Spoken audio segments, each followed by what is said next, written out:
So welcome back guys. हमने जो इसका सोल्यूशन कर लिया था वो कर लिया था 28 तक, शायद है ना, 26 तक कर लिया था। ठीक है। सो कुछ स्टूडेंट्स की रिक्वेस्ट आ रही थी कि मैं इसको थोड़ा पूरा कर दूं ताकि कुछ माइंडसेट बन पाए पेपर से पहले। अभी इतना ज़्यादा हम पढ़ भी नहीं रहे होंगे बिकॉज कल आपका पेपर है। ठीक है। तो सबसे पहले तो ऑल द बेस्ट आप सभी को। ठीक है। और बहुत अच्छा पेपर जाएगा। ठीक है। ज़्यादा घबराना नहीं है।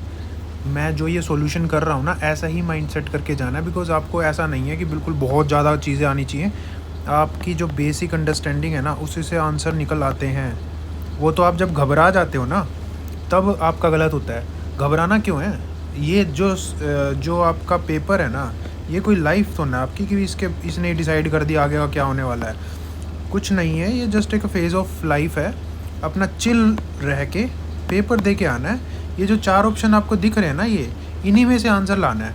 जब आप कूल रहोगे ना, आपको आंसर दिखने लग जाएगा। कुछ ना कुछ आपको इसमें कमियां दिखने लग जाएंगी जिसके कारण आप उसको वहाँ पे हटा पाओगे। और अगर आपके अंदर जो है ना ये है कि भाई आप कूल नहीं हो, तो आप आता हुआ भी गलत करके आ जाओगे। आपको जो कमियां दिखती होंगी पेपर के अंदर, जो देखना पड़ता है आपको, जो आपका माइंड आपको अप्लाई करना है, वो उस टाइम पे अप्लाई करना इंपॉर्टेंट ना। जो टाइम है ना आपका, उस टाइम पे ही आपको वो माइंड अप्लाई आपका हो। सब कॉन्शियस जो है ना, वो आपको हेल्प करे आपके आंसर लाने में। बिकॉज क्या होता है कि हमारे जो दिमाग है ना, उसके अंदर जो सबकॉन्शियस माइंड है, वो उसके अंदर सब कुछ रिकॉर्डेड है। ठीक है। आपका हार्ट चल रहा है, ठीक है, आपका सांसें चल रही हैं, ये सब आपकी कंट्रोल में नहीं है, लेकिन सबकॉन्शियस माइंड की कंट्रोल में है। तो इसके ऊपर बिलीव करके जाओ। जो भी आपने अभी तक पढ़ा है ना, सारा का सारा रजिस्टर्ड है आपके दिमाग के अंदर। बट इसका निकालने के लिए पेपर के टाइम पे, उन 2 घंटे के अंदर, आपको इसकी की जो है ना, वो ये है कि आपका एक माइंडसेट पॉजिटिव हो और चिल रह के at the merit of the question आपको अटैम्प्ट करना है। और ये सोच के कि भैया मुझे नहीं आता है, बट नहीं आते हुए भी आंसर तो मैं लाऊंगा या लाऊंगी। आंसर मेरे को लेके आना है बिकॉज आंसर इन 4 ऑप्शंस में से है। घबराना नहीं है। कोई भी तिकड़म लगा के, कोई भी चीज़ करके, बिकॉज एवरीथिंग इज इंटरकनेक्टेड। आपको आंसर लाना है। ठीक है। जब आप घबराओगे नहीं, आंसर लाने के मूड में जाओगे और ये दिमाग में हटाओगे कि भैया मेरी नॉलेज तो बस लास्ट में बस इंटरकनेक्शन कराने में या थोड़ी बहुत इनडायरेक्ट वे में चीज़ें करने के लिए हेल्प होनी है, उसके लिए मैंने पढ़ लिया एक बार, मुझे ऐसा एग्जैक्ट रिवीजन की ज़रूरत नहीं है, अभी मेंस नहीं है, मुझे तो बस पहचानना है। पहचानने के लिए मुझे इतना क्या लोड लेना दिमाग के अंदर। आपको जाना है और उसके हिसाब से आपने स्ट्रेटजीज इतनी अच्छी अच्छी बना रखी हैं। आपने क्वेश्चन को पढ़ना है अच्छे से, ऑप्शंस अरेंजमेंट देखने हैं, वो क्वेश्चन क्या जानना चाह रहा है, फिलोसफी, उसकी जो फिलोसफी है क्वेश्चन बनाने के लिए कि कैसे ये क्वेश्चन अच्छा बन सकता है। उसी टाइम सोच लो कि क्या सोच के उसने बनाया होगा। यार ये क्वेश्चन अच्छा तब बनेगा जब ये वाली चीज़ उसने ट्वीक करी होगी या ये वाली चीज़ ऐसे की होगी। स्टैंडर्ड ऑफ यूपीएससी के अंदर अपने आप को वो करो because you have done previous year questions और आपने इम्बाइब कर लिया है एग्जामिनर्स के पॉइंट ऑफ व्यूज़ को। उसको अप्लाई करने के लिए बी चिल। ठीक है। ज़्यादा लोड नहीं लेना है। लाइफ बहुत बहुत बड़ी है, ये फेज़ है, और प्लस में कल का दिन है। अभी क्या इतना कुछ कर लोगे, ये रह गया, ये रिपोर्ट रह गई, ये करना रह गया, ये मैमल्स रह गए, ये रह गए। अरे कुछ नहीं रहा यार, बचपन से आप देखते आ रहे हो चीज़ों को। सिर्फ ये 1 साल की मेहनत नहीं होती कि आपने 1 साल में सब कुछ कर दिया। बचपन से तुम मानोगे नहीं, आप कुछ ना कुछ ऐसी चीज़ें देखते रहते हो जो आपके माइंड में है और वो आंसर लाएंगी। आप अभी जो पढ़ रहे हो वो जस्ट आपकी फोमो को दूर करने के लिए कि इसने यार, इस दोस्त ने ये पढ़ लिया था, मैं भी पढ़ लेता हूँ ये वो। लेकिन जो एक्चुअल में आपने पढ़ा है ना, जो चीज़ हेल्प करेगी, वो मेरे दोस्त ये नहीं है कि आप आज और कल में क्या पढ़ रहे हो। वो एक दो क्वेश्चन आपको दिख गए, वो भी थीम बेस्ड। अगर आपने थीम बेस्ड कुछ पढ़ रहे हो तब तो हो जाएगा कि आपने, चलो ठीक है यार, मैं एक बार ये देख लेता हूँ। जैसे मैमल्स आता है तो मैमल्स कौन कौन से हैं, या प्राइमेट्स आता है तो प्राइमेट्स की लिस्ट देख लेता हूँ, क्या पता चिपक जाए आंसर। वो तो ठीक है, वो आप कर सकते हो अभी भी और सुबह भी, उसमें कोई बुराई नहीं है। बट अपने आप को उस फॉर्मों में रख के ये चीज़ करना कि यार मैंने ये नहीं किया, मैंने पॉलिटी रिवाइज़ नहीं किया है। मैं आपको सच बता रहा हूँ, मैंने जो 2020 का दिया था ना, उसके अंदर मैंने ओनली 19 डेज़ की प्रिपरेशन करी थी because I was working at that time, and 90 days ही मेरे पास थे बिकॉज छुट्टी वगैरह नहीं मिली थी उस टाइम पे, जो भी था। उस 19 डेज़ के अंदर मेरे को, मैंने फॉरेस्ट सर्विस फिल किया हुआ था। फॉरेस्ट सर्विस कट ऊपर जाती है ना, तो क्योंकि मेरे पहले भी हो रखा था, तो मैंने सोचा यार 90 से कोई नहीं, थीम वाइज प्रिपरेशन करेंगे और अपने को पता है यार अपना जो पैटर्न वगैरह और सब कुछ करके जाएंगे। तो अभी तक के जितने प्री हुए थे सबसे ज़्यादा मार्क्स मेरे 19 में ये 2020 के प्री में आए, और मेरा फॉरेस्ट सर्विस का भी क्लियर हुआ। माइंडसेट है ना, ऐसा तो ना है। और आप मैंने 2020 का पेपर, अपना खुद का पेपर सॉल्व करके अपने चैनल पर डाला हुआ है, और सारा जो एग्जैक्टली किया है ना वो मैंने बताया हुआ है। फर्स्ट 50 क्वेश्चंस के अंदर इतना टाइम लग गया, एंड वो इतने बड़े बड़े क्वेश्चंस थे, आपने देखा होगा पेपर मेरे वाला या जो भी आपका सेट, मेरा कोई ध्यान नहीं सेट कौन सा था। तो फर्स्ट 50 के अंदर यार मैं उसको, क्योंकि देखो जब मैं अपना सारा दिमाग लगाओगे, और बड़े बड़े क्वेश्चंस थे उस टाइम पे, ये इस बार 2024 वाले में तो छोटे क्वेश्चंस हैं लेंथ वाइज भी, उस टाइम बड़े बड़े क्वेश्चन थे, पढ़ने में टाइम लगा था। फिर 50 क्वेश्चन मैंने कितने टाइम में किए, मैंने टाइम में, मेरे पास 40 मिनट ही बची थी अगले 50 करने के लिए, और पहले 50 मैंने बाकी बचे टाइम में किया था।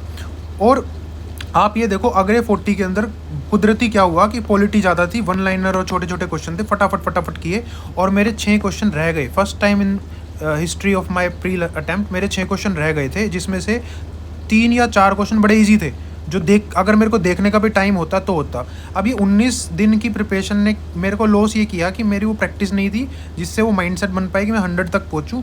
दूसरा क्या है कि मैं अगर फटाफट बस देख के कर लेता ना 4-5 क्वेश्चन, तो और भी हो जाते। ये वाला नुकसान हुआ। लेकिन आप ये देखो, जो माइंडसेट है ना, जो पहले 50 क्वेश्चन है उसमें से हार्डली मेरे 3-4 गलत होंगे, ठीक है, और दूसरे में क्योंकि जल्दी में कुछ गलतियाँ हुई वो अलग बात है, और टोटल आपका स्कोर बन गया, फॉरेस्ट सर्विस का क्लियर हो गया। तो ये सब चीज़ें होती रहती हैं आपके at the time of examination ना, व्हेन यू आर अपीयरिंग। आपका होगा कि यार बड़ा स्लो चल रहा है, आपको फास्ट करना पड़ेगा, बट पेपर ऐसा और होगा नहीं हो पा रहा है, घबराना नहीं है, सबके साथ चल रहा होता है, ठीक है। आपको बस शुरू से स्पीड तो रखनी है, और दिमाग उसी टाइम लगाना है, बार बार उस क्वेश्चन को नहीं है। मैंने आपको बताया कि क्या करना है, पीछे की तरफ ऐसे कर देना है, 3 वो लाइन करनी है, एक हैश वाली, ठीक है, और एक ये वाली। अब ये वाला मतलब क्या हो गया कि आपने ना एक एलिमिनेट कर दिया, 3 में से आंसर है। ये वाले का मतलब क्या है, 2 तो आपने एलिमिनेट कर दिए, 2 में से बच गया। अब दोनों इक्वली मेरे को पता है, और उसमें से भी जैसे मान लो ए और बी में से है, मुझे पता है कि बाय ट्रेंड या कुछ करके बी होना चाहिए, आपने ऐसे कर दिया इसको। अगला बी और सी में से था तो मैं इसमें सी होना चाहिए। अगला डी और ए में से था तो इसमें होना चाहिए था डी। आप ये भी करते जाओगे और लिखते जाओगे क्वेश्चन नंबर के साथ, 56, 81, 51। ये वाला ये है कि आपने उस टाइम पे छोड़ ही दिया उसको, क्योंकि नहीं पता, कुछ भी नहीं हिल रहा उसमें। और ये वाला ऐसे है कि आपने एक एलिमिनेट कर दिया, दोबारा आके देखूंगा 3 स्टेटमेंट है, उसमें से भी अगर करना चाहो तो कर दो कि ए, सी और डी में से है, और इसमें से मुझे ये लग रहा है। ये तब होता है जब आपका पेपर छूट रहा हो ना, आप फटाफट इनको मार्क कर सकते हो डिपेंडिंग ऑन योर कि उम्र में कितना किया है। ये मैं हमेशा करके आता हूँ, और इससे मेरा बचता है। मैंने कई बार तो ऐसा देखा, जैसे 50-50 है ना, मेरे ये 19 क्वेश्चन थे 2019 में। 2019 में मेरे 19 क्वेश्चन ऐसे थे जिसमें 2 में ऑप्शन में था और मैं स्ट्रक था, और फैक्चुअल क्वेश्चंस थे, बट मैंने 2 एलिमिनेट कर दिए थे, समझ गए। तो 19 में 19 के मार्क करके आया था। अब 19 में से कुदरती ऐसा हुआ कि मेरे ख्याल से मेरे 12 ये के आसपास ठीक हो गए, ऐसा कुछ था। तो जो ऐसा 12-13 के आसपास है, तो आप सोचो कि इन्होंने ही कितना शूट अप कर दिया, 12x2 24 नंबर तो मेरे इन्होंने ही शूट कर दिए ऊपर। तो ये चीज़ें आप करके आओगे पेपर में, बोल्ड रहना है, ठीक है, कुछ नहीं है ऐसा। आप जो ये क्या मार्क्स है यार, 66 ला रहे हो 200 में से, ठीक है, 65 ला रहे हो, 80s की लाइन में ला रहे हो, 100 प्लस 110, ये कब आएंगे? अच्छा स्कोर, बोल्ड होके अटैम्प्ट करना, अपना पेपर के अंदर लॉजिक को इतना यूज़ करो, कॉमन सेंस को इतना यूज़ करो कि जो क्वेश्चन है ना वो चीख के आपको आंसर बता दे। इसके अलावा अगर आंसर दे दिया, या तो यूपीएससी की गलत है या फिर वो लॉजिक गलत है, कोई इशू नहीं है, मैं नेगेटिव ले लूँगा, बट मैंने उस पर मेहनत करी, ये ध्यान रखना। चलो अब ये वाली चीज़ है, अब क्वेश्चन को फटाफट करते हैं, ठीक है। अब ये जो देखो, with reference to the PFAs, ये जो होता है ना, ये आपने, क्योंकि मैंने अपने चैनल पे पहले बताया था 2021 के, उसमें मैंने गैप एनालिसिस की थी, उसके अंदर मैंने ये चीज़ लिख दी थी, उसको मैंने लिखा था फॉरएवर केमिकल्स करके, और ये थीम था उस टाइम पे। अब ये पूछा इन्होंने 2024 में, 22 में बोला होगा शायद, मैंने देख लेना चैनल पे। अब फॉरएवर केमिकल आपको पता है, और PFAs होता है, और ये न्यूज़ में भी रहता है कि यार ये चीज़ है ना हेल्थ के लिए, थोड़ा सा फूड पैकेजिंग और उससे रिलेटेड है। अब ये वाला पैटर्न 4 था, आपका फेवरेट पैटर्न है, फिर से आ गया, इस बार भी ज़्यादा 2022 में ज़्यादा था। इसमें या तो तुम एक हटा दो इनमें से, या फिर आंसर ऑल आ जाएगा। अब हटाने का ट्राई करते हैं कि एक मेरे को वीक स्टेटमेंट मिल जाए। PFAs are found to be wide spread in drinking water, food packaging materials. तो ये इससे रिलेटेड है, ठीक है। अब उसके बाद पता है क्या चीज़ है, अब ये वाला गलत करोगे इस स्टेटमेंट को, आप पढ़ो क्वेश्चन को क्या है। With reference to the PFAs that are used in making many consumer products. ये तो इन्होंने बता दिया ना। आप मान लो ये पेपर में पहली बार देख रहे हो, आपने ये बता दिया हाँ भैया आप कंज्यूमर प्रोडक्ट के अंदर ये यूज़ होते हैं, ठीक है। दिमाग अगर कॉमन सेंस लगाओगे, कंज्यूमर प्रोडक्ट क्या होते हैं। अब ये देखो, अगर इसको एलिमिनेट करना है आपको, तो ये क्या लिखा हुआ है, PFAs are found to be wide spread in drinking water, food and food packaging. क्या ये कंज्यूमर प्रोडक्ट है? क्या आप इसको एलिमिनेट करोगे यार? जब आपको नहीं पहली बार सुन रहे हो और ये इसके साथ मैच कर रहा है, तो एलिमिनेट करने क्यों जा रहे हो? इसको तो अभी स्ट्रॉन्ग रखो, स्ट्रॉन्गेस्ट नहीं रखना। तो भाई जा रहा है, ये अगर प्लस है तो ये भी प्लस है। PFAs are not easily degraded in the environment. भाई नॉट ईजिली, अब एक बार बताओ ये क्या है, per fluoro alkyl and polyfluoro alkyl substances. तो कुछ ऐसा है ना, कोई लंबा सा सब्सटेंस है, ये नहीं हो रहा होगा डिग्रेड। अगर आपको या तो हटाने के लिए आपको पता हो एग्जैक्टली कि डिग्रेड हो जाता है, तब तो इसको आप एलिमिनेट करो। बट कुछ ना कुछ कंसर्न होगा, क्वेश्चन पूछा है कुछ ऐसा है। देखो ये जो फॉरएवर केमिकल है ये आपको नहीं पता, मान लो आप पढ़ के गए तो आप तो आंसर ये वाला तो एलिमिनेट करोगे ही नहीं, ये तो मारोगे, लेकिन आपको नहीं पता है फॉरएवर केमिकल है। बट इसके साथ ऐसा भाई ये क्या है कि ईजिली डिग्रेड नहीं होते, डिग्रेडेड इन द एनवायरनमेंट नहीं होते। तो कुछ ऐसा सा दिख रहा है ना, कुछ प्लास्टिक सा, समथिंग लाइक दैट। तो it is not like the weak statement, या वीकेस्ट तो है नहीं ना, अभी इसको स्ट्रॉन्ग ही मानोगे, ठीक है। तो ये पार्ट बन सकता है आंसर का। ऊपर से मुझे एक ही दिखाना है, एक ही हटाना, अगर एक टका ठीक है ना, सारा आंसर आ जाएगा। persistent exposure to PFA can lead to bioaccumulation in element। अब देखो ये इतना तो पता चल गया, कुछ प्लास्टिक की बात हो रही है जो कि PFAs है, और ये इनके साथ ही जा रहा है। मतलब अगर ये प्लस है, ये प्लस है और ये प्लस है, बिकॉज देखो डिग्रेडेड नहीं होगा, फिर उसके बायो एक्यूमुलेशन होता है। डिग्रेड नहीं हुआ तो धीरे धीरे वो स्पीशीज में जाके एक्यूमुलेट होगा, ठीक है। तो ये तीनों साथ जा रहे हैं, मेरे पास कोई रीज़न नहीं है कि मैं उसमें एलिमिनेट करूँ, ठीक है। तो मेरा आंसर डी आएगा। मैं एलिमिनेट नहीं कर पाया, करते हैं तो इसमें से आंसर आता। तो कोई मेरे को इसमें ऐसी नहीं लगी, प्लस रख रहा हूँ तो ये प्लस प्लस आ रहा है, माइनस रखता तो माइनस माइनस आता, समझ गए। तो इसका आंसर डी आएगा। फिर उसके बाद क्या है आपका 28 क्वेश्चन। ये क्या क्वेश्चन है, ये पैरासिटोइड है। मान लो आपने पेपर में ही नहीं पढ़ा। अब ये वाली स्टेटमेंट्स है, ठीक है। अब इसमें क्या है, आपका जो 5 स्टेटमेंट्स दिए हैं, 5 स्टेटमेंट जो दी है ना, उसमें से आपका देखो ऐसा, जब ये क्वेश्चन ऐसे ऐसे आते हैं ना, तो 5 वाली चीज़ तो होगी नहीं ना, मतलब होनी इन द सेंस एक ना एक हटेगा, ठीक है। दूसरा क्या है कि 5 है इसमें। अब इसमें मैंने अपने चैनल पे भी बता दिया था, इसमें लॉजिक क्या लगाना है। स्टार्टिंग पॉइंट तो आपका ये होना चाहिए ना कि जैसे अगर ओनली 1 होता तो ओनली 1 है ही नहीं इसमें, मतलब 2 का तो पेयर बनेगा। तो ये है कि भाई ये लाने का ट्राई कर सकते हैं, और फिर उसके बाद ये मैक्सिमाइजेशन की आप जा सकते हो बिकॉज ये एनवायरनमेंट का है। लेकिन फिर उसमें देखो कि 5 है ना, तो पेयरिंग बनाओ। पेयरिंग कैसे, आपको नहीं पता है पैरास्टेट क्या है, बट आप ये देखो ये क्या है भाई, कैराबिड बीटल्स। फिर है सेंटीपीड। सेंटीपीड क्या होता है, सेंटीपीड के वो होता है कनखजूरा बोलते हैं हिंदी में। फ्लाइज, फ्लाइज क्या होता है, उड़ने वाला। टर्माइट, टर्माइट पता है ना, चींटी जैसा सा होता है मिट्टी के अंदर या फिर लकड़ी के अंदर।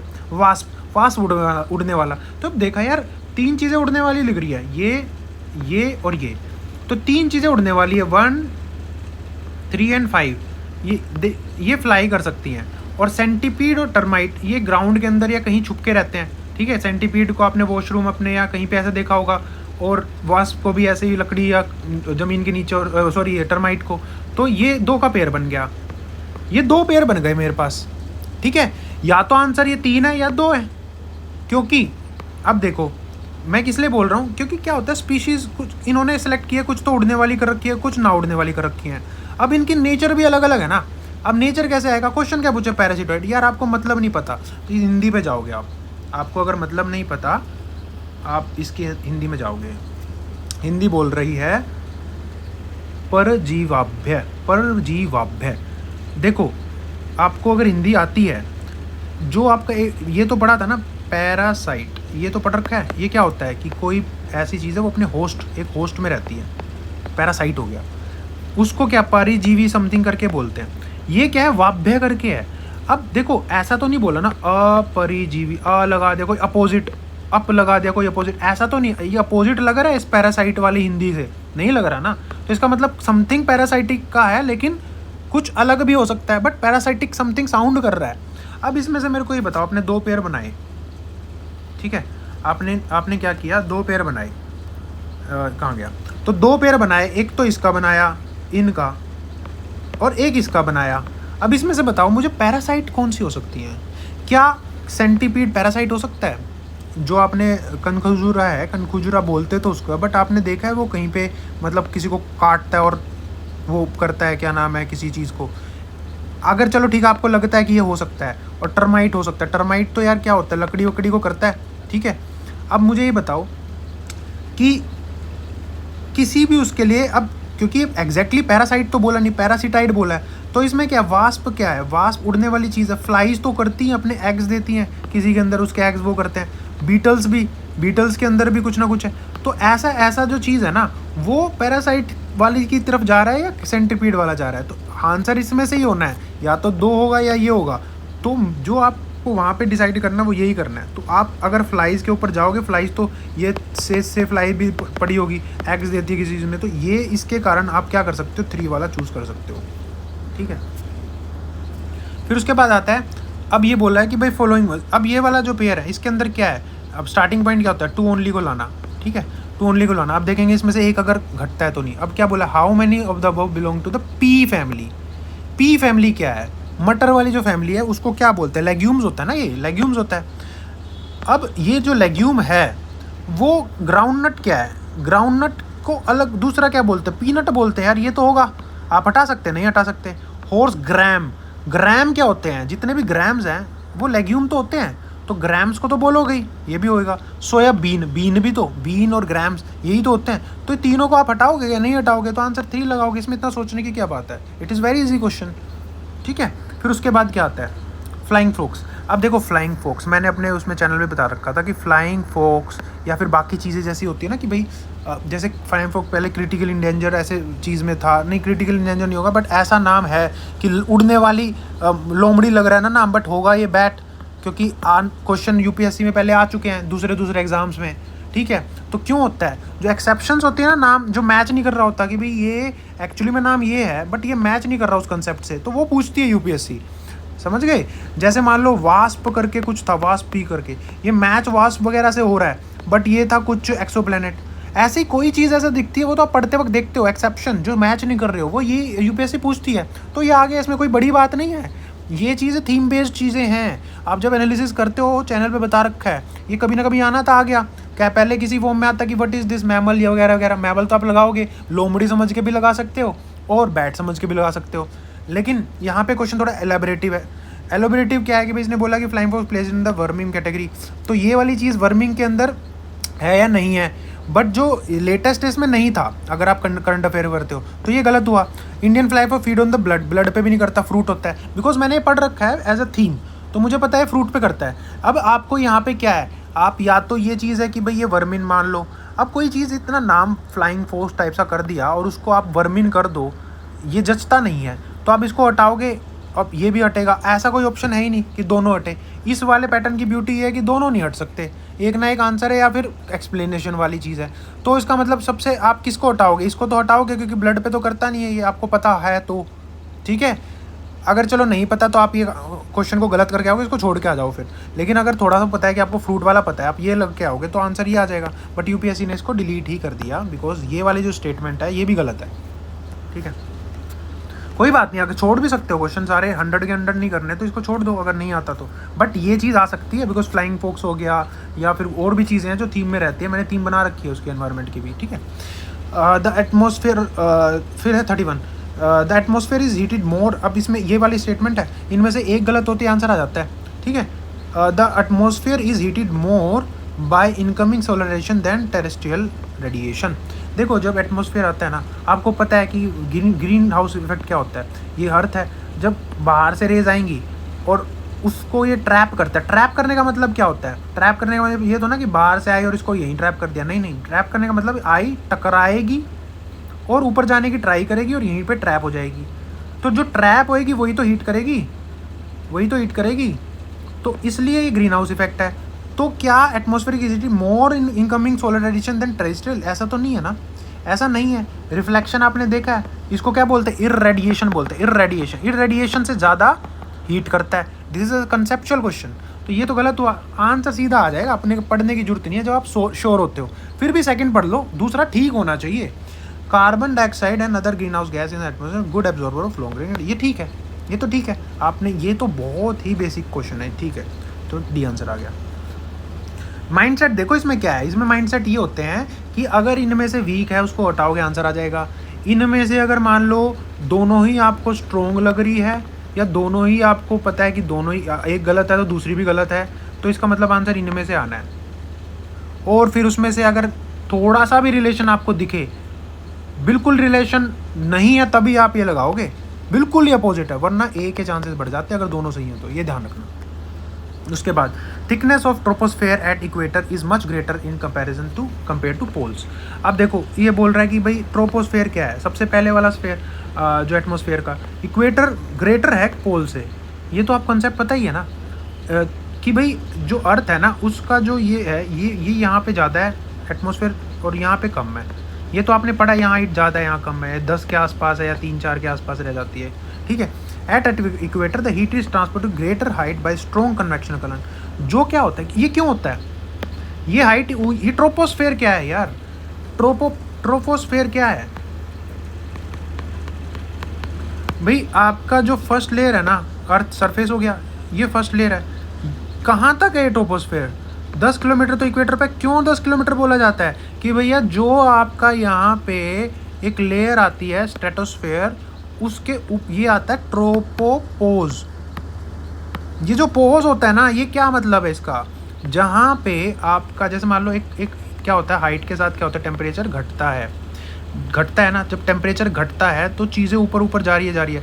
जैसे टेम्परेचर बढ़ने लग जाएगा तो ये एक प्लेट की तरह काम करेगा, जिससे ऐसे आता है, ठीक है। मतलब ये ऊपर नहीं जाने देता जो मॉइस्चर वगैरह इसको, बिकॉज आपको एक चीज़, ये यहाँ से क्या होता है, एक टेम्परेचर है ना, कंसेप्ट बता रहा हूँ, आपको पता ही होगा। टेम्परेचर जो है पहले डिक्रीज़ करता है, फिर इंक्रीज़ करने लग जाता है। तो जो भी इंक्रीज़ करने लग जाता है तो एक टाइम आएगा, जैसे मान लो यहाँ पे 30 था तो ये बराबर होएगा, तो एक पॉज टाइप सा आ जाएगा। तो ये वाली चीज़ इक्वेटर पे ज़्यादा क्यों है? क्योंकि कन्वेक्शन करंट जहाँ पे सोलर रेडिएशन पड़ रही है यहाँ इक्वेटर पे, तो ये कन्वेक्शन करंट ज़्यादा होगा, तो ये इस ट्रोपोपोज को और ऊपर तक ले जाएंगी। जो कि जहाँ पे पोल पे ये रेडिएशन कम है, तिरछी है, तो क्या होता है, ये ज़्यादा, ये नीचे तक रहेगा। जब ये नीचे तक रहेगा तो यहाँ पे एयर यहीं पे ट्रैप रहेगी और ये ऊपर तक जा सकता है। इसलिए जो टाइप ऑफ क्लाउड इक्वेटर पे बनते हैं वो बहुत बड़े होते हैं, उसको क्यूमुलोनिम्बस वगैरह टाइप से बनता है, ठीक है। ये बस कंसेप्ट बताया, जस्ट अभी टाइम नहीं है कंसेप्ट बनाने का, बस मैंने बोला कि ये ठीक है। जब ये ठीक है तो at the equator the heat, ये भी ठीक है, तो दोनों ही ठीक है और आंसर ये आ जाएगा। बिकॉज देखो अब इसमें क्या है, एक और चीज़ है, कभी कभी क्या होता है, इतनी डीप में चीज़ जाती नहीं, बट जैसे मान लो क्या होता है, ये ठीक है, बट ये एक्सप्लेन इसको नहीं करनी, ये एक्सप्लेन इसको कर रही है। ऐसी सिचुएशन में फंसो तो यही लगा के आना, ये ध्यान रखना। जब भी आता है तो ये रिलेशन में नहीं होते ज़्यादातर, समझ गए? होता है कई बार ऐसा हो जाएगा, ये एक्सप्लेन कर रही है but it is not explain this, but उस चीज़ में मत फंसना जब ए ही लगा के आना, जब थोड़ा बहुत इनमें रिलेशन है। अब देखो equator heat transport greater height पे कन्वर्ट, अब ये भी बोल सकते हो ना आप कि बिकॉज यहाँ पे ट्रोपोस्फेयर ऊपर है तो ये हीट ट्रांसफ़र ज़्यादा जाती है ऊपर तक, ऐसा बोल सकते हो कि भाई ये इसको एक्सप्लेन कर रहा है, लेकिन ये भी इसको एक्सप्लेन कर रहा है बिकॉज ये ऊपर तक जाती है तो ट्रोपोस्फेयर ऊपर है, समझ गए? तो ऐसी चीज़ों में ए ही लगा के आना अगर रिलेशन है तो, वरना गलत हो जाएगा बी लगाओगे तो। उसके बाद अगला क्वेश्चन, ये क्या बोल रहा है, इसको इससे स्टार्ट करेंगे हम, ये लाना है, कोई दो गलत ढूंढेंगे अगर होते हैं तो। प्रोडक्ट ऑफ वोल्केनिक इरप्शन कौन से है इसमें से? यार ये पढ़ रखा होता है आपको, पायरोक्लास्ट, पायरो मतलब हीट, डेब्रीज निकलेंगे जब आपका वोल्केनिक इरप्शन होगा, ये निकलेंगे। एलिमिनेट कर सकते हो? नहीं। ऐश डस्ट निकलेगी? बिना ऐश डस्ट के कोई वोल्केनो देखा है? नहीं। मड वोल्केनो अलग होता है, ठीक है। उसके बाद क्या है, नाइट्रोजन कंपाउंड, ये तो निकलेंगे क्योंकि नाइट्रोजन, सल्फर कंपाउंड ये भी नहीं। अब एक बात बताओ, तुमको डाउट आ रहा है नहीं यार ये 3 ही होंगे, सल्फर नहीं होगा, तो भैया अगर ट्रेस में भी निकल गया तो आप तो फेल हो गए, यूपीएससी फेल हो गई। अगर यूपीएससी 3 दे रही है, यूपीएससी फेल हो गई, ठीक है। तो 3 तो दे नहीं सकते, समझ गए? 2 देंगे भैया, बोल रहे 2 देंगे आंसर। 2 को कैसे दे दोगे? मान लो आपने कोई चीज़ हटा रहे हो, ये हटा रहे हो नहीं हटा, ये हटा रहे हो नहीं हटा, ये हटा रहे हो नहीं हटा, आप चाह के भी इन चारों में से एक भी चीज़ नहीं हटा सकते, तो आंसर आएगा डी। और अगर यूपीएससी ने इसको इसके अलावा आंसर दिया होता तो आप केस कर सकते थे यार, आप प्रूव कर दो यार, सल्फर क्यों नहीं, सल्फर तो कहीं से भी निकल सकता है यार।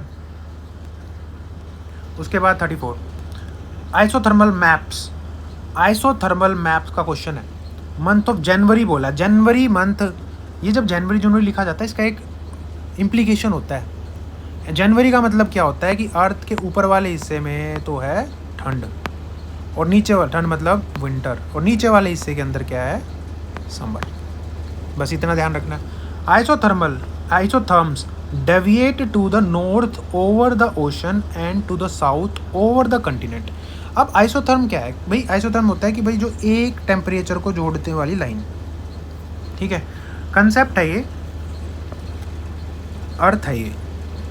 मान लो ये ओशन हो गया, 1 मिनट, अरे हाँ ठीक है।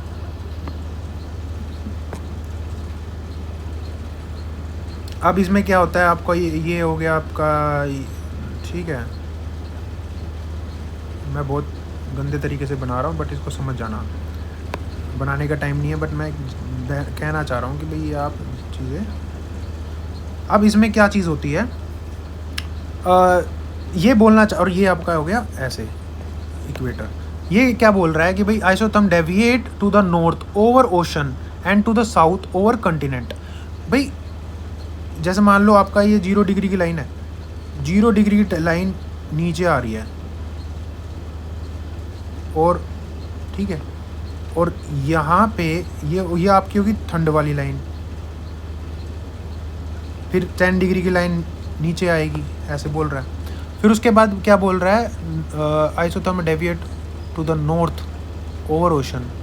ओशन में मान लो ये नॉर्थ की तरफ, ये 0 डिग्री आपको दिखाना है ओशन में। ओशन का तो जो आपका वो होता है ना, क्या कहते हैं, लेटेंट हीट वो ज़्यादा होती है, तो आप यहाँ से मान लो ये 30 डिग्री की लाइन है, अब 30 डिग्री की लाइन ऐसे बोल रहा है कि ये ऊपर की तरफ जा रही है, और 30 डिग्री आपके इक्वेटर की तरफ आसपास होगा यहाँ पे, फिर और 25 डिग्री की ऐसे जा रही है, ठीक है, ऐसा कुछ बोलना चाह रहा है ये। फिर उसके बाद भाई मेरे को ये इस ऑप्शन अरेंजमेंट क्या करना है, इन दोनों में से लाना आंसर पहले तो, ठीक है, कुछ ना कुछ ट्वीक होगी। ज्योग्राफी का क्वेश्चन है, ज्योग्राफी आपका ट्वीक्स हो सकती हैं, आपके मैक्सिमम ट्वीक मतलब नीदर, और क्योंकि इस पैटर्न में इन दोनों में से ज़्यादा आंसर होता है, एक ना एक तो मुझे निकालनी है, दूसरे के चांसेस बढ़ जाते हैं। The presence of cold ocean current in gulf stream and north Atlantic drift makes the north Atlantic ocean colder. यार एक बात बताओ, ये तो आपको पता है ना कि ये जो है गल्फ स्ट्रीम और नॉर्थ, ये क्या है, ये तो वार्म होती हैं। ये ट्वीक मिल गई भाई आपको, मिल गई ट्वीक मिल गई। इसका मतलब क्या है, एक ट्वीक ये है कि वार्म होना चाहिए था, तो ये तो आंसर गलत हो गया, ठीक है। फिर भी देखो, Atlantic north and colder and isotherm bend towards north. देखो आइसोथर्म नॉर्थ की तरफ होगा, कोल्ड से तो ना बेंड हुए हैं, ये नॉर्थ की तरफ जा रहे हैं ना, इसका मतलब क्या होता है कि गर्म वाला टेम्परेचर ऊपर तक जा रहा है, तो यहाँ वार्म होगा तभी तो ऊपर तक जाएगा, तो इसका मतलब ये है कि ये गलत हो गया। और अब इसके चांसेस बढ़ गए, ये 75% करेक्ट होने के चांस हो गए इसके। अब इसको आपको गलत नहीं लग रहा, बिकॉज यार जब 0 ऊपर होगा यहाँ पे तो कम होगा ना, ये नीचे की तरफ आएगा ठंड में, गर्मियों में ऊपर की तरफ जाएगा जब आपका ये ITCZ ऊपर जाएगा, समझ गए, तो ये ठीक लग रहा है। तो इसका मतलब क्या है, ये आंसर लगेगा। आपने एक ट्रिक दिखा दी तो आप ये करोगे, बिकॉज ये चीज़ में कुछ गड़बड़ नहीं लग रही। ध्यान रखना, नीदर लगाने से पहले, नीदर अगर लगा रहे हो ना आप, या बोथ लगा रहे हो, उसमें आपको नॉलेज होनी चाहिए, थोड़ा ध्यान से जाना। Which of the following countries has known as 2 largest cocoa producer in the world. ये न्यूज़ में था, और द हिंदू में था, और जबकि मैंने इसमें जब मैंने आंसर की बनाई थी, ये उससे 1 वीक पहले न्यूज़ में था। और इससे क्या हो रहा था, चॉकलेट जो है ना वो महंगी होने वाली थी। क्यों? क्योंकि यहाँ पे क्राइसिस था। ये आंसर में कोट डियोर और जो भी है ये गाना इसके अंदर होता है, गाना वाला था उसके अंदर। अब इसका कुछ नहीं कर सकते, पता होना चाहिए, वरना छोड़ दो भाई, ठीक है। फटाफट अगला, ये जो है थीम है, रिवर की थीम है, आनी थी, गंगा आती है तो एक डीपर क्वेश्चन आया। डीपर क्या है कि हिमालयन रिवर है joining Ganga downstream of Prayagraj to west to east, जो वेस्ट है, वेस्ट से ईस्ट की तरफ जो है वो करने वाली कौन सी है? घग्गर, गोमती, गंडक, कोसी। गोमती इधर की तरफ आ गई, फिर घग्गर, गंडक, कोसी, ये आंसर आएगा। और ये क्यों है? बिकॉज जब भी आपका गंगा सिस्टम से आया, झेलम वगैरह वाले सिस्टम से आया, जो वो उधर इंडस, गंगा, ब्रह्मपुत्र, ये वाले जो ब्रह्मपुत्र तो चलो न्यूअर है क्योंकि छोटी छोटी नदियाँ आती है, बट ये जो गंगा और इंडस से आया तो डीपर आएगा कि 2 नदियाँ मिल रही हैं, एक जा रही है ऐसे। अब तो गोदावरी भी कई बार पूछ रखे हैं वहाँ से। जब छोटा छोटा आता है ना कि भाई वेस्ट में छोटे वाली, ईस्ट में छोटे, ये वाली जो चीज़ है ना, इनमें से आपको ईजी क्वेश्चंस बनते हैं डायरेक्ट। इसमें थोड़ा डीप बनता है कि भाई आपको एक एक चीज़ पता नहीं हो, बाकी ईजी है, ये आ भी रखा है। इसके अंदर क्या होता है, ये और टफ तब बन जाता जब इसके अंदर आपका ना जो सोन है, सोन, गंडक और ऐसे करके ना ये 3 ऐसे बनते हैं, वहाँ पे आपको मुश्किल होता। वो क्वेश्चन APFC में कहीं पर आया था, बट ये इजी क्वेश्चन है। रेनफॉल, अब ये वाला क्वेश्चन आ गया, 3 स्टेटमेंट का दे दिया, लोग इसी में घबरा जाते। क्यों घबराना यार, आप देखो ना ऑप्शन अरेंजमेंट कैसी है।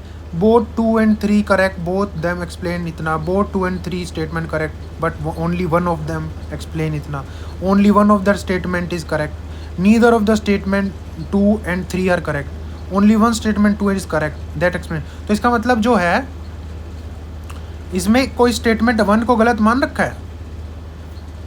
स्टेटमेंट एक्सप्लेन 1, स्टेटमेंट 1 ठीक मानिए इसमें, एक्सप्लेन 1 स्टेटमेंट 1 ठीक मानिए इसमें, और स्टेटमेंट 1 ठीक मानिए इसमें, और स्टेटमेंट 1, तो ये इसको स्टेटमेंट 1 को एक्सप्लेन करने के लिए आपने क्वेश्चन पूछा है। Rainfall is one of the reason of, ये तो इसने एजम्पशन ले ली और है भी, ये पता भी है। वीदरिंग का रीज़न है, ठीक है भैया। अब ये 2 और स्टेटमेंट पढ़ेंगे। Rain water contains carbon dioxide in solution.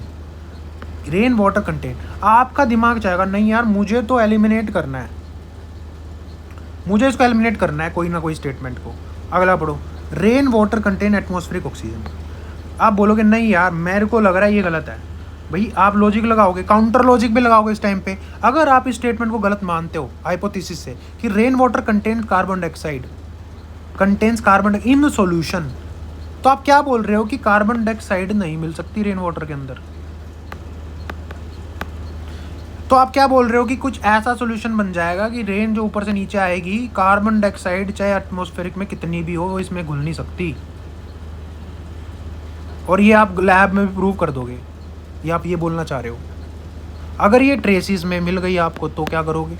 तो इसका मतलब क्या ऐसे या तो प्रॉपर्टी हो कि कार्बन डाइऑक्साइड जो है वो हाइड्रोफोबिक है, ऐसा तो कुछ नहीं है, क्योंकि आपने पता है कि एसिडिफिकेशन ऑफ ओशन भी होता है, वो कार्बन डाइऑक्साइड के डिसोल्यूशन से होता है, ये तो पता है ना। मतलब पानी में घुलती है ये बूंद, क्या है वो, रेन वाटर क्या है, बूंद है, पानी की बूंद। CO2 क्या है, गैस है, घुलेगी ना इसमें, घुलेगी, ये तो प्रॉपर्टी होती है। तो इसका मतलब ये आप क्या है, हाइपोथेसिस पेपर के अंदर ही गलत हो गई अगर आपने इसको हटाया तो 2 तो सही है, 2 सही है, नीदर 2 और से, ये तो आंसर गलत निकल गया, 2 तो गलत नहीं हो सकती। Only 1 of 2 and 3 is correct and that explain इतना। ये भी देखो कह रहा है कि भाई एक स्टेटमेंट ठीक है बस इसमें से, ये तो ठीक है। तो इसका मतलब अभी 3 पे देखो, 3 क्या बोल रहा है, rain water contains atmospheric oxygen. अब ये देखो आपको इसमें कन्फ्यूजन हो सकती है कि क्या रेन वाटर में एटमॉस्फेरिक ऑक्सीजन होती है। देखो रेन वाटर क्या है, रेन वाटर क्या है इसमें देखते हैं। रेन वाटर क्या है, H2O, ये एक नेचुरल वाटर है, जब वो बनता है ना क्रिस्टल से बना, ये वाटर बना। अब एटमॉस्फेयर में क्या है, एटमॉस्फेयर में क्या है, H2O के वेपर्स हैं जिससे ये बना, ऑक्सीजन है, नाइट्रोजन है, कार्बन डाइऑक्साइड है, आर्गन है, हीलियम है, ये सारी चीज़ें हैं ट्रेसिस में, ये सारी तो ट्रेसिस में है। CO2 तो 0.04 जो भी है, ये है मेजर, तो है ना मेजर। क्या गैसेस डिजोल्व होती है वाटर के अंदर, होती है। क्या गैसेस हमेशा डिजोल्व होती है, बिल्कुल होती है। क्या ऐसा हो सकता है कि वाटर में डिजोल्व ना हो सकता है ऐसा 0 डिग्री केल्विन, 0 केल्विन में ऐसा चीज़ है। टेम्परेचर बढ़ाओगे डिसोल्यूशन बढ़ेगा, ठीक है, प्रॉपर्टी वाइज होता है। इसकी डिसोल्यूशन इससे कम है, ऑक्सीजन की ज़्यादा डिसोल्यूशन होती है, ठीक है, डिफरेंट है। CO2 की कम भी हो सकती है, ज़्यादा भी हो सकती है। CO2 जब डिजोल्व होती है, CO2 जब डिजोल्व होती है वाटर के अंदर, तो एक ये HCO3 बनाती है जो कि वीक एसिड है, जिससे एसिड वाला होगा। ऑक्सीजन जब डिजोल्व होती है वाटर के अंदर तो इंटरस्पेशल वो लेती है क्योंकि डिसोल्यूशन है। ऑक्सीजन का काम क्या है, जब ऑक्सीजन डिजोल्व हो गई वाटर के अंदर, क्या ये क्या बोल रहा है, क्या बोल रहा है, rain water contains carbon, rain water contains atmosphere. यार एटमॉस्फेरिक ऑक्सीजन का बोलने का मतलब पता है क्या है, मैं अगर एटमॉस्फेरिक ऑक्सीजन बोलता हूँ ये क्या होती है, O2 होती है। अगर मैं बोलूँ एलिमेंटल ऑक्सीजन तो होगी O, तो H2O तो होता ही है अगर मैं एलिमेंटल ऑक्सीजन बोलूँ, या मैं ओजोन बोलूँ तो होगा O3, एटमॉस्फेरिक ऑक्सीजन बोलूँगा तो O2, और मैं ऑक्सीजन गैस बोलूँगा तो O2। तो O2 क्या है, ये डिजोल्व, मैं ये जब एटमॉस्फेरिक वर्ड यूज़ कर रहा हूँ इसका मतलब मैं बोल रहा हूँ डिजोल्व है, कंटेन मतलब डिजोल्व।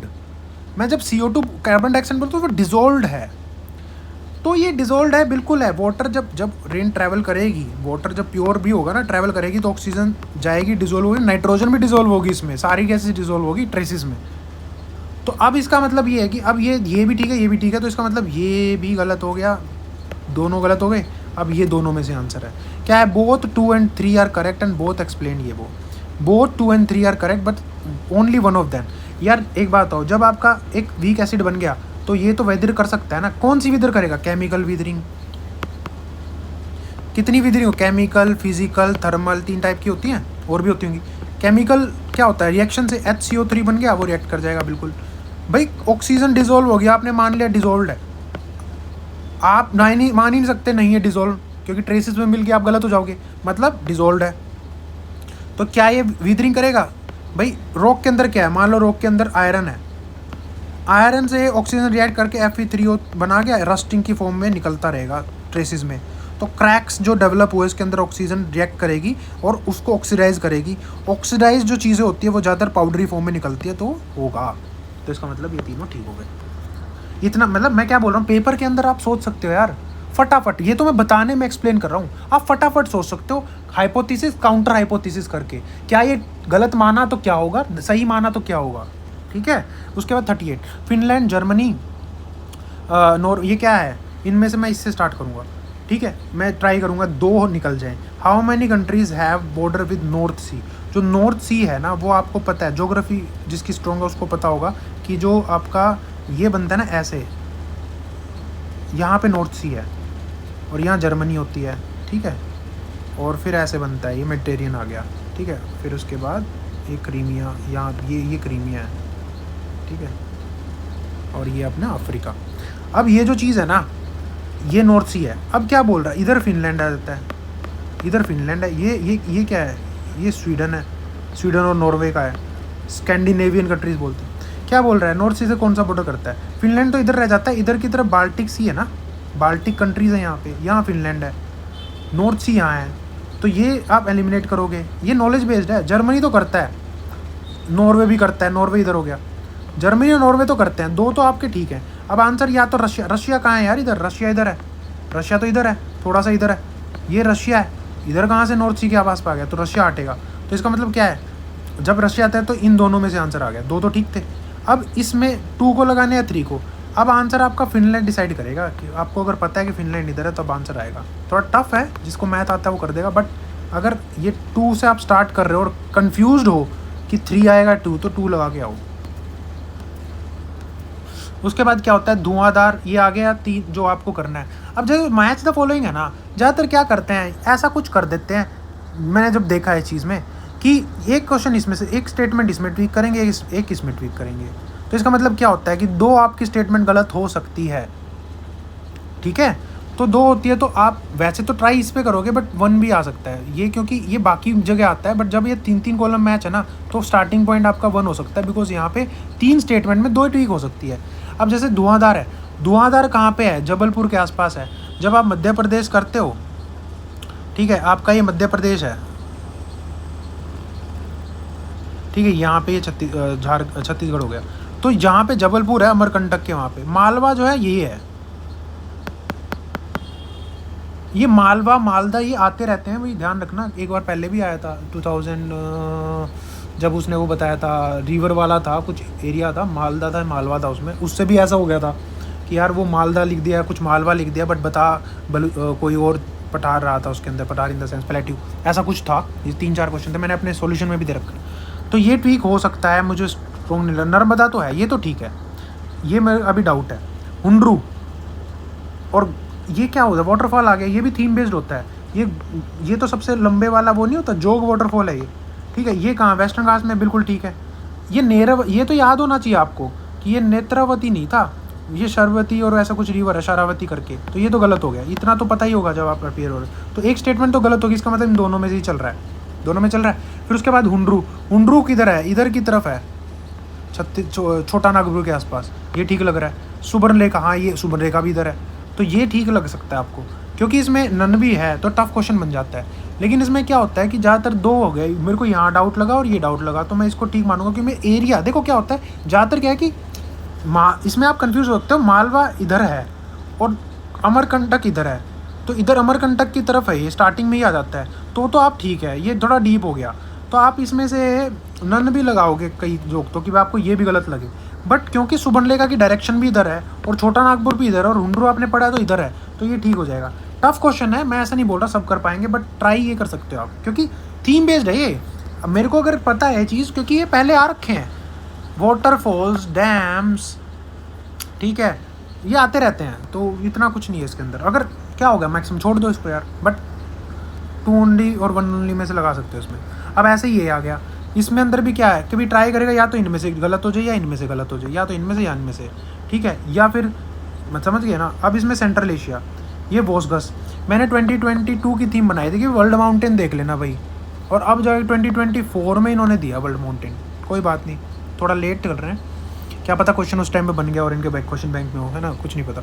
चलो सेंट्रल एशिया, वोसगस जो शायद यूरोप में है, ये फोल्ड माउंटेन है, ये पता नहीं, बट ये यूरोप में है, तो मुझे वीक लग रही है ये। अब इसमें मैं स्टार्टिंग पॉइंट देखो, आप देखो ना सही, इसके अंदर भी आपने स्टार्टिंग पॉइंट ये बनाया, आंसर तो ये आ गया ओनली 1, बट स्टार्टिंग पॉइंट इसमें ये बनाया, ये आ गया, इसके अंदर भी स्टार्टिंग पॉइंट ये आ गया, 2 ओनली पे आ रहा है ना आंसर, तो आप 3 अगर 2 लगा के आओगे, आपके 2 ठीक हो गए। मैं ये नहीं बोल रहा तुक्का मारो, बट स्टार्टिंग पॉइंट मतलब आप लाने की ट्राई करोगे, तब आपको ट्वीक पता चलेंगे, until you know the things, ठीक है। अब यूरोप है, यूरोप आया, इसने क्या कर दिया, ये एल्प्स है, ये तो ठीक आपने पढ़ा होगा, यूरोप्स एल्प है, बट ये ब्लॉक माउंटेन नहीं, ये भी फोल्ड माउंटेन में आता है। अब फोल्ड पढ़ोगे, देखो ये एक क्वेश्चन से कई सारे वो कर रहा है, कई सारे क्वेश्चंस की जगह एक ही में डाल दिए इतने, ये फैक्ट्स बेस वो है, तो एक स्टेटमेंट मेरी गलत होगी, ये वीक हो गई, ये गलत हो गई। नॉर्थ अमेरिका अपलेशन, ये पढ़ रखा है फोल्ड माउंटेन, ये फोल्ड माउंटेन पढ़ते हो, ये तो ठीक हो गया। अरे ये कैसे फोल्ड, कोई बात नहीं, इसको साइड में रखते हैं, ठीक है। अब इसके बाद क्या है, ये जो है ना अपलेशन, ये ठीक है, तो एक तो स्टेटमेंट ठीक है, वैसे भी नन नहीं दे रखा, तो आपको कुछ तो ठीक होगी यार, ऐसा सब कुछ तो ना गलत करोगे। फिर उसके बाद साउथ अमेरिका में एंडीज़ है भाई, रॉकीज़, एंडीज़, ये आपको पता है ना, साउथ अमेरिका में ये है, और उसके बाद ये है, जब इसके अब इसमें रॉकीज़ है, ये एंडीज़ है, ये ठीक है। फोल्ड माउंटेन तो आप पढ़ते हो ना, आपने अगर पढ़ा हो ना, ये फोल्ड माउंटेन है, ये ब्लॉक माउंटेन है, एल्प्स भी फोल्ड में आता है, तो ये दोनों तो ठीक है, तो मैं इस पर अभी भी हूँ। अब यार ये वाला मेरे को वीक लग रही है, मुझे वोसगस जो है यूरोप में लग रहा है, सेंट्रल एशिया का पार्ट नहीं है ना, ये एटोमोलॉजी से वोसगस नाम से मेरे को लग रहा है कि यहाँ होगा, ये लग रहा है वो इटली और इधर की तरफ होने वाला, ठीक है, या फ्रांस की तरफ होने वाला। तो अब फोल्ड माउंटेन है, तो इन दोनों में ठीक हो सकती है, मुझे वीक भी लगी थी, मैं इसको 2 पे ही जाता हूँ ज़्यादातर, तो मैं बी लगाऊंगा, और आंसर इसका बी दे रखा है यूपीएससी ने। उसके बाद organism, cicada, frog, hopper, pond, skater, क्या है ये, हुपर क्या है। अब ये देखो यार, आपको चीज़ें पहली बार सुनी, एक बार हिंदी देख लिया करो। मंडूक फूदक, ठीक है, फ्रॉग, हुपर, साइकेडा, ताल, इसने सिकाडा, ये तो इन्होंने इसका ही हिंदी बना दिया यार, कुछ नहीं है, कोई हेल्प नहीं कर रहा फिलहाल, ठीक है, बट मेरी ये रहती है हिंदी काफ़ी बार आपका क्लियर कर देती है इस चीज़ में, ठीक है। उसके बाद ये आ गया सिकाडा। अब इसमें से क्या चीज़ है ये, क्या ये बर्ड है, फिश है, इंसेक्ट है, ये ऊपर क्या है, आपने ऊपर को देखते क्या होगा, ग्रास ऊपर ध्यान आया, ग्रास ऊपर क्या है, ग्रास ऊपर क्या है, इंसेक्ट है, तो इससे आप इंसेक्ट लगा सकते हो इसको, अगर आपको कुछ नहीं पता चल रहा भाई। आप या तो सुना हो आपने कि ये नाम पोंड, स्केटर, पोंड जानबूझ के दिया यार, ये भी ध्यान रखो, जब आपको पोंड दे रहा है तो फिश लगेगा, ये तो हटाओ सबसे पहले, ठीक है। अब उसके बाद या तो बर्ड में से लगाओगे, इंसेक्ट से, रेप्टाइल के लिए भी कुछ दिया, स्केटर करके, या कुछ रेप्टाइल भी लग सकता है आपको, बट ऊपर से आपको ग्रास ऊपर याद आना चाहिए, और उससे etymology plays a very important role, तो इसमें आपका इंसेक्ट आ सकता है। मैनी च्युइंग गम्स, अब ये फिर से आ गया, ये बड़े इजी लगते हैं मुझे क्वेश्चन, क्योंकि ज़्यादातर आपके ठीक हो जाएंगे। Many chewing gums, many found in the market are considered to be source of environmental pollution. हाँ यार, जब च्युइंगम होगी डिग्रेड होने में टाइम लग जाता है, या तो रबर से बनेगी, वो नेचुरल है, सिंथेटिक है, कुछ भी हो सकता है। नेचुरल नहीं होता, ज़्यादा सिंथेटिक होते हैं। Many chewing gums contain plastics as a gum. Plastic क्या होता है? प्लास्टिक पॉलीमर्स होते हैं। ये नेचुरल, ये प्लास्टिक्स क्या होते हैं? पॉलीमर्स होते हैं। ये मत सोचो ये पॉलीथीन जो होता है यही प्लास्टिक है। प्लास्टिक तो प्लास्टिक है यार, पॉलीमर्स बोलते हैं प्लास्टिक को। तो ये प्लास्टिक से बनती हैं, ये गम बेस होता है इसका, एज अ गम बेस। तो ये ठीक है, तो या तो आप इसको एलिमिनेट करके गलत करके आ जाओगे, लेकिन ये चीज़ आप प्लास्टिक से बनती है। बिकॉज इन्होंने वर्ड प्लास्टिक इसलिए यूज किया because they can use polymer also. Polymer में आप ठीक कर देते हैं कि नेचुरल पॉलीमर भी होता है, ठीक है यार, प्लास्टिक्स आर पॉलीमर्स। प्लास्टिक, ये मिसकंसेप्शन दूर करने के लिए लोगों की है। किसी को लगता है प्लास्टिक का मतलब हो गया यार पॉलीथीन हो गया, या फिर जो पाइप बोटल्स होती है, बोतल का प्लास्टिक है, चबा सकते हैं हम। नहीं यार, थोड़ा सा माइंड को एक्सप्लोर करो, उसमें आपका प्लास्टिक जो है पॉलीमर होता है, प्लास्टिक हो सकता है। तो आप जब ये है ना प्लास्टिक, आप जब आपको इसको ठीक मार दोगे फिर आपको लगेगा हाँ यार एनवायरमेंटल पोल्यूशन कर सकता है और वैसे भी करता है, तो दोनों ठीक होंगे, तो ये एक्सप्लेन भी करता है। उसके बाद आता है आपका 43rd क्वेश्चन। ये जो है इसमें से स्टार्टिंग पॉइंट क्या होगा, ये होगा। अब इनमें से क्या है, दो तो गलत करने का ट्राई करोगे। अब आप, ये है एल्क जो है ना, पहले 2012 से पहले आ रखा है। ये एक एल्क आया था और एक और था, उसमें क्या था कि अफ्रीका का कोई बारहसिंगा टाइप सा आया था कोई, मतलब डियर, और एक हिमालयन डियर आया था, ठीक है। तो एल्क जो है वो डियर की एक वो चीज़ होती है, डियर टाइप सा, ठीक है। तो ये कहाँ है, ये हिमालयन, ये ऐसे ऐसे बड़े उस उधर क्या नाम है, हाइट्स पे रहते हैं ये, ठीक है। क्योंकि मुझे ये याद आ रहा है कि ये जो है डेजर्ट वाला था, तो ये चीज़ कहाँ आ गई, इंडोनेशिया वाली चीज़ पे नहीं आएगी। तो वैसे मैं इससे स्टार्ट कर रहा हूँ, तो मेरा अभी तक है कि भाई या तो ये दोनों ठीक होंगे। अब उसके बाद मेडागास्कर बोनोबो। बोनोबो क्या है, कैसे पढ़ोगे आप इसका, अभी आप ट्राई नहीं करोगे बिकॉज आप नई चीज़ हो जाएगी। बट जब आप प्राइमेट्स पढ़ते हो ना, डिफरेंट प्राइमेट, चिंपांजी हो गया, ठीक है, इससे आता रहता है। चिंपैंजी का वो वाला आया था ना, आपको देखा होगा कि भी स्टिक लेके कुछ करता है, क्या वो ओरेंगुटैन होता है, फिर चिंपैंजी होता है, फिर आप करते हो बबून, ये वो ऐसे ऐसे कई सारे आते हैं। उसमें से छोटे छोटे से आ जाएंगे, जिसकी जो बिल्कुल ही छोटा प्राइमेट होता है, जो यहाँ मेडागास्कर में भी होता है, बहुत छोटा होता है, उसका नाम मैं भूल गया, पिग्मी, बहुत छोटा उसको बोलते हैं, अब नाम याद आ रहा। तो ऐसे देखोगे ना, you will be surprise to no.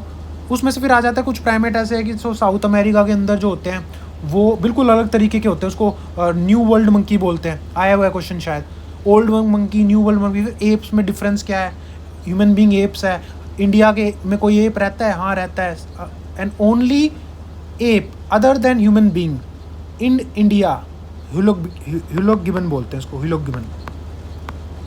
तो ऐसे चीज़ें करते हो ना, तब आपको देखा बोनोबो जो है ना, वो मेडागास्कर में, ये जो मोनोबो है वो मेडागास्कर वैसे अफ्रीका में है, बट ये बोनोबो जो है अफ्रीका में होता है, इसकी शक्ल देखो पता चल जाएगा।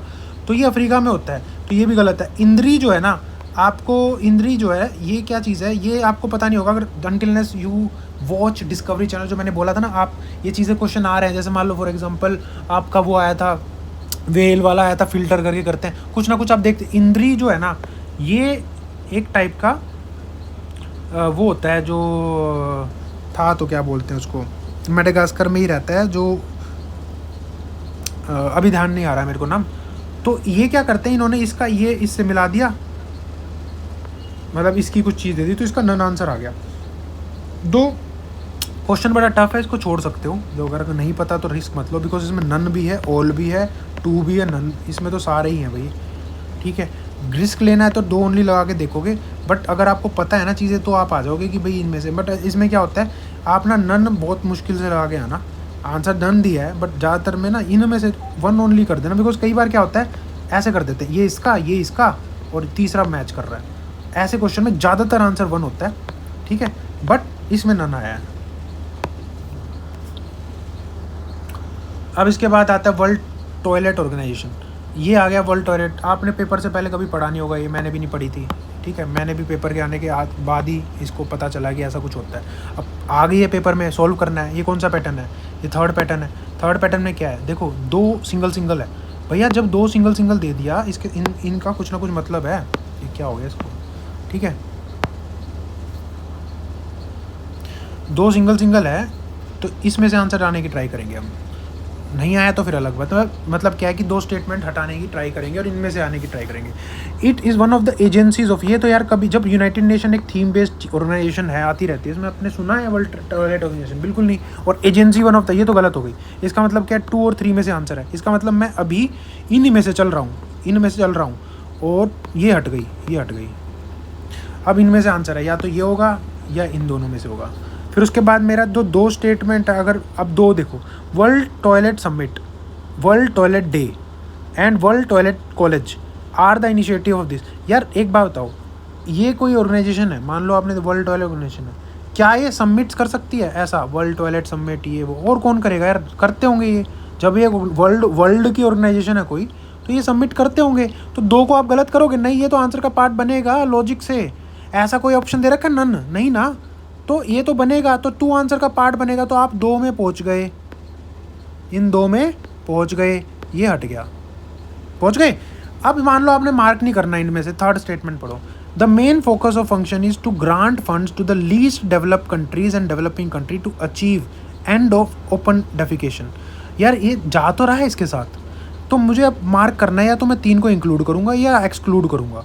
तो अगर आप इंक्लूड करोगे तो आपका आंसर गलत हो जाएगा, बट वहाँ पेपर में कैसे पाएगा भाई? पीछे आप लिख लो, पीछे हैश मार्क करके मैंने बोला था ना, वहाँ लिख लो कि भाई मैंने 44 में क्या किया है, मैंने एलिमिनेट करके ए और डी में लाया और मुझे ए लग रहा है। बिकॉज यहाँ पे क्या हुआ है, ये क्या बोल रहा है, ग्रांट फंड्स एक तरफ चल रही है, सबमिट तो करा लेते हैं। फंड ग्रांट करने वाली चीज़ जा रही है, अगर यूनाइटेड स्टेट का पार्ट होता है, जैसे वर्ल्ड बैंक वगैरह, वर्ल्ड बैंक करता है, वैसा अगर होता तब तो ये जा रहा है। तो 1 और 3 को स्टेटमेंट दे रखी है इसने, कहाँ दे रखी है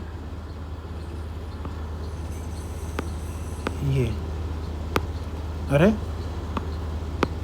हट गई थी। अच्छा 1 और 3 स्टेटमेंट जो है इसने दे रखी है, 1 और 2 ही दी है बस। अच्छा 1 और 3 तो दी नहीं, चलो ठीक है।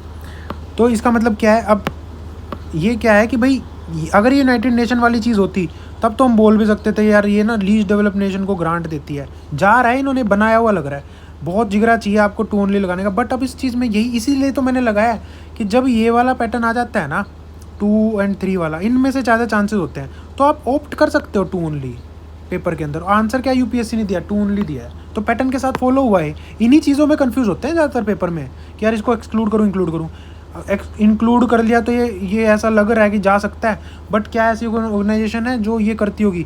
एक तरफ तो ये क्या कर रही है, सबमिट करा रही है। कोई देखो, एक चीज़ होती है, कोई ऑर्गेनाइजेशन क्या करती है, टैप रखती है, डेटा बनाती है, बट फंडिंग जरूरी नहीं है। फंडिंग के लिए तो बड़ी ऑर्गेनाइजेशन जिसके अंदर आपका इंटर गवर्नमेंट फंड्स वगैरह चल रहा है तो आप कर सकते हो।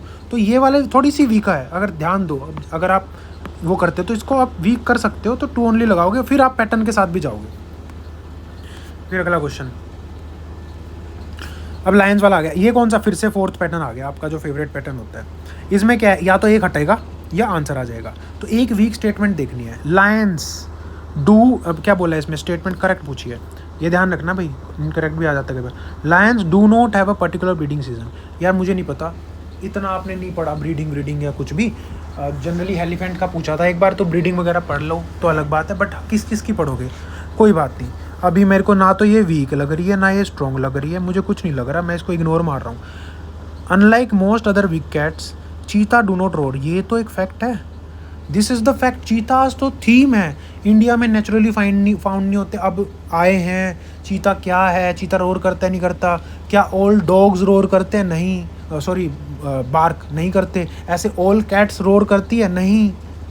चीता म्याऊ म्याऊ टाइप सा करता है, उसको देखो, और किसी ने भी चीता आया होगा देखा होगा उसको करते हुए, तो वो नहीं रोर करता, ठीक है। तो रोर कौन कौन से करते हैं बिग कैट्स में, ये चीता नहीं करता, बाकी सारे करते हैं।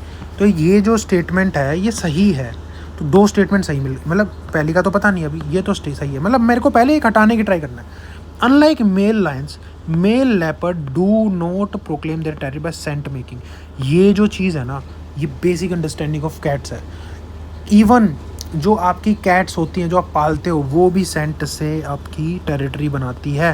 तो मेल लेपर्ड तो पक्का बनाएगा, पक्का 100%। तो ये आपका सबसे वीक हो गया। जैसे ही आपका वीक हो गया तो आंसर आ गया। एक हटाना था, आंसर आ जाता है, बिकॉज ऑप्शन अरेंजमेंट ऐसा है। आपने 3 हटाया, आंसर आ गया ए। यार सोचने की जरूरत नहीं, वीकेस्ट को देखो, ठीक है। उसके बाद विच of the following is correct description of 100 million farmer. अब ये डिस्क्रिप्शन आया, ठीक है।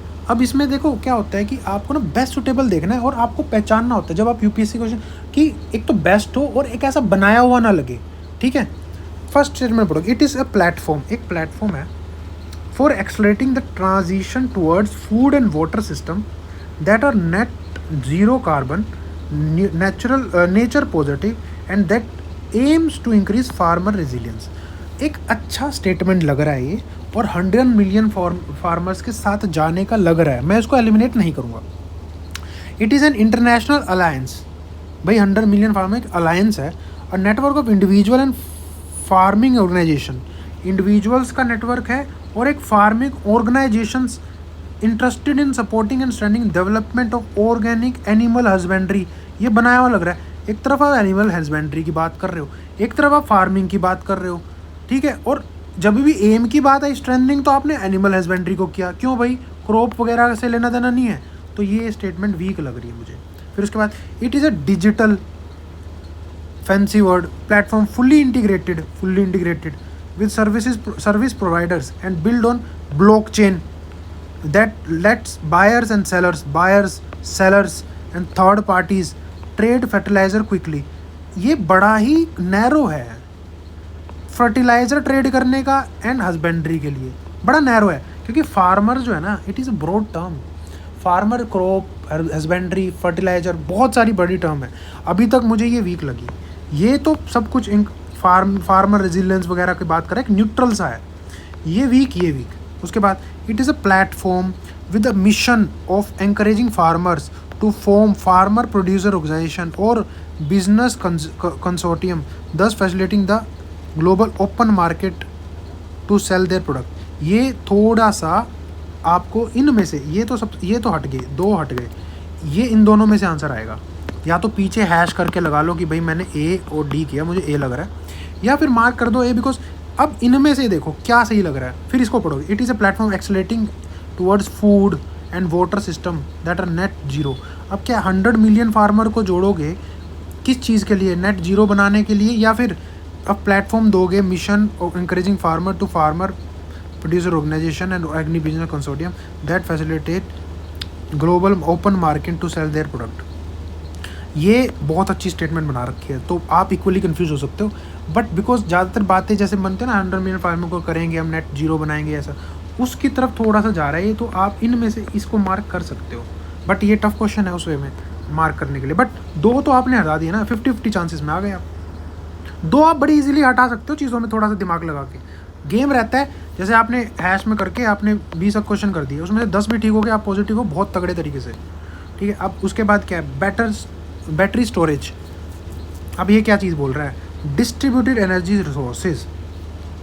अब स्टार्टिंग पॉइंट क्या आपका, ये मतलब इसको लाने का ट्राई करेंगे। अब डिस्ट्रीब्यूटेड, किसी को नहीं पता एक बार हिंदी भी देख लेते हैं। मेरे को पता है, मैं बस तुमको बोल रहा हूँ कि कैसे आपको देखना है। वितरित ऊर्जा संसाधन, वितरित मतलब डिस्ट्रीब्यूटेड, पता ही है वैसे।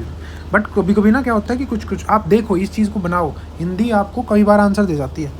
हाउ मैनी, इनमें से कौन सा कंसिडर डिस्ट्रीब्यूटेड। बैटरी स्टोरेज, भाई आपने ना डिस्ट्रीब्यूटेड है ये, इसका अपोजिट क्या होता है, इसका होता है कि भाई आपका ना एक होता है डिस्ट्रीब्यूटेड एनर्जी सोर्स, कि भाई डिस्ट्रीब्यूटेड है डिफरेंट जगह पे। एक होता है सेंट्रलाइज्ड, एक जगह पे बन रहा है और उसको पहुँचाना है। डिस्ट्रीब्यूटेड का अपोजिट क्या आ गया, सेंट्रलाइज आ गया, ठीक है। तो इसका मतलब क्या, अगर इन्होंने डिस्ट्रीब्यूटेड पूछा तो हम किसको एलिमिनेट करेंगे, जो सेंट्रलाइज होगा उसको एलिमिनेट करेंगे, लेकिन जो डिस्ट्रीब्यूटेड होगा उसको इंक्लूड करेंगे। अच्छा, बैटरी स्टोरेज, भाई बैटरी स्टोरेज क्या है, एनर्जी रिसोर्स है, डिस्ट्रीब्यूटेड है, बैटरी उठा के कहीं ले जाओगे, ले जा सकते हो। बायोमास जनरेटर, जहाँ पे भी बायोमास है, उसके बाद क्या होता है, बायोमास गैस बनेगी, बायोगैस बनेगी, उससे जनरेटर चला सकते हो। तो बायोमास से रिलेटेड जनरेटर है, बिल्कुल है।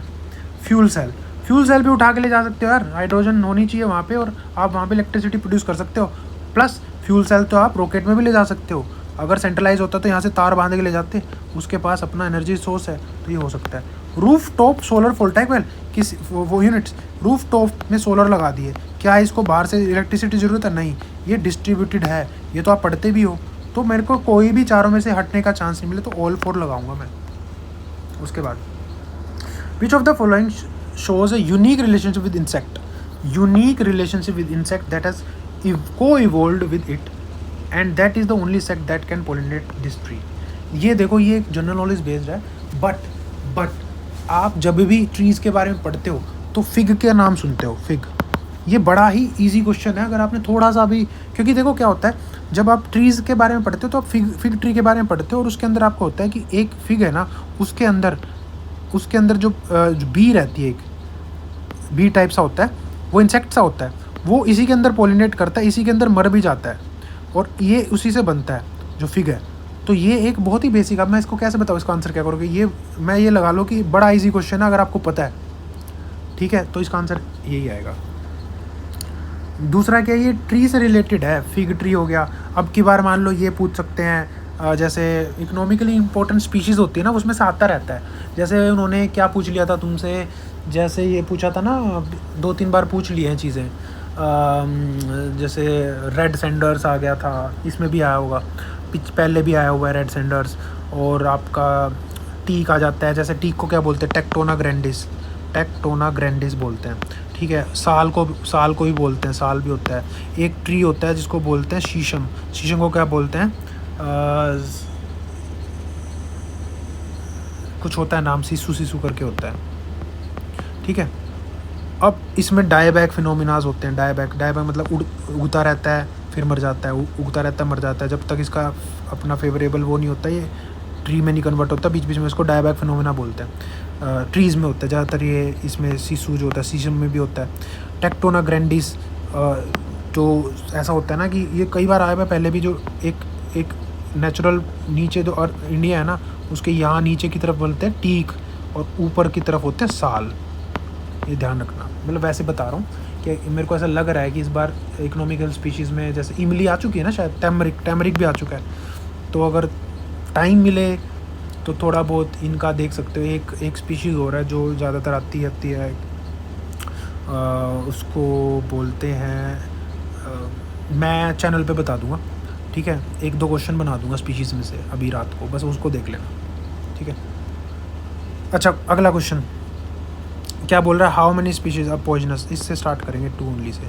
भाई पॉइजनस कौन सी स्पीशीज़ है अमंग देम, हैव पॉइजन, मतलब इनकी स्पीशीज़ होते हैं बहुत सारी, उनमें से कौन सी पॉइजनस हो सकती है, बटरफ्लाइज, फिश, फ्रॉग्स।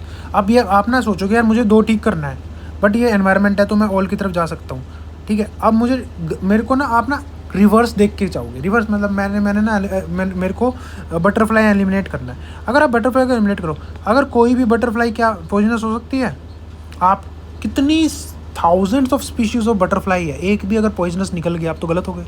फिश में भी थाउजेंड्स है, होती हैं यार फिश तो पॉइजनस बहुत सारी, क्योंकि फ़िश में तो बहुत सारी करंट भी मारती है भैया फ़िश, बहुत सारी उड़ती भी हैं, चलती भी हैं रोड पे, तो फ़िश की तो इतनी वैरायटी है, इसको नहीं जाओगे। फ्रॉग्स तो होते ही पॉइजनस, बहुत सारे पॉइजन, तो इसमें से कुछ हटा पाओगे आप, एक भी मिल गई ना आप गलत हो जाओगे, तो इसका आंसर सी लगाओगे। Cashew, papaya and red sander आ गया ना, रेड सेंडर्स, तो उसमें क्या है एक्चुअली, नेटिव कौन सा है भाई, काजू जो है ना, आपने देखा होगा काजू हो गया, इंडिया में नेटिव क्या, अनियन नेटिव है, टमाटो भी नेटिव नहीं है, पोटैटो भी नेटिव नहीं है, ये सारा साउथ अमेरिका से आया हुआ है। कॉफ़ी भी नेटिव नहीं है, टी भी नेटिव नहीं है, कैशू भी नेटिव नहीं है, तो कैशू नेटिव नहीं है। मैं स्टार्ट यहाँ से करूँगा इसको 2 कि भाई 2 बजे। पपाया भी नेटिव नहीं, because it is from south America only, ठीक है। तो इसमें नॉलेज बेस है, 2 से स्टार्ट कर सकते हो आप, मार्क तो कर सकते हो, गलत हो जाएगा। रेड सेंडर नेटिव है, 1 तो आपको पता ही है, ये बहुत इंपॉर्टेंट है, ये इंडिया के अलावा कहीं उगता भी नहीं है नेचुरली, ये ध्यान रखना। चाइना ने बहुत ट्राई कर लिया, they are not able to, इसलिए इसके ब्लैक मार्केटिंग होती है, ठीक है। पुष्पा मूवी इसी पे है। और रेड सेंडर्स बहुत इंपॉर्टेंट थीम रही है, बहुत बार आया है यार यूपीएससी में, ये आपको दिखता रहता है।